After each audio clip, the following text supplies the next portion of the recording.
আসসালামু আলাইকুম প্রিয় ভিউয়ার্স, আজকে একটি নতুন ব্লগ নিয়ে আপনাদের সামনে হাজির হয়েছি। সামনে যেহেতু কুরবানির ঈদ, তাই ঈদ উপলক্ষে সিলেটের বিখ্যাত কাজীর বাজার গরুর হাট দেখতে বের হয়ে গেলাম।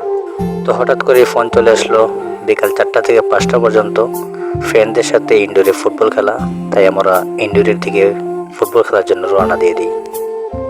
দেন আমরা খেলা শেষ করে চলে যাচ্ছি সেই গরুর হাট কাজীর বাজারের দিকে। সবাই মিলে গল্প করতেছিলাম এবং মনে মনে দুটো রিক্সা খুঁজতেছিলাম, যেহেতু আমাদের প্রথমেই পাঠানটুলা যেতে হবে রিক্সা দিয়ে। তারপর আমরা রিক্সায় উঠে যাই এবং সবাই খুবই এক্সাইটেড ছিলাম। আসলে সবাই মিলে কোথাও ঘুরতে বের হলে সেই মুহূর্তটা খুবই আনন্দদায়ক হয়ে যায়, যা আসলে এক্সপ্লেন করে বোঝানো সম্ভব না।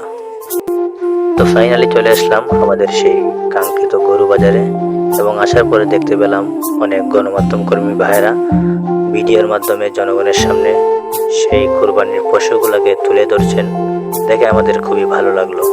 তারপর আমরা হাটে ঢুকে যাই এবং অনেক বড় বড় গরু দেখতে পাই। গরুগুলো আসলে অনেক বড় এবং দেখতে খুবই সুন্দর। তারপর আমরা একজন ক্রেতা ভাইকে গরুর হাট সম্পর্কে জিজ্ঞেস করি। ভাই, আপনার হাটে এসে এই সুন্দর সুন্দর ছাগলগুলো দেখে আপনার অনুভূতিটা কেমন? ভাই এইমাত্র আসলাম ভাই, এখন আসার পর দেখতেছি যে ভালোই হাট বসছে, প্রত্যেকবার তো ভালোই বসে হাট। দেখি ইনশাল্লাহ কি করা যায়। আচ্ছা, তাই দেখি। তো আপনার বাজেট কেমন বা কয়টি ছাগল নিতে আপনি ইচ্ছুক?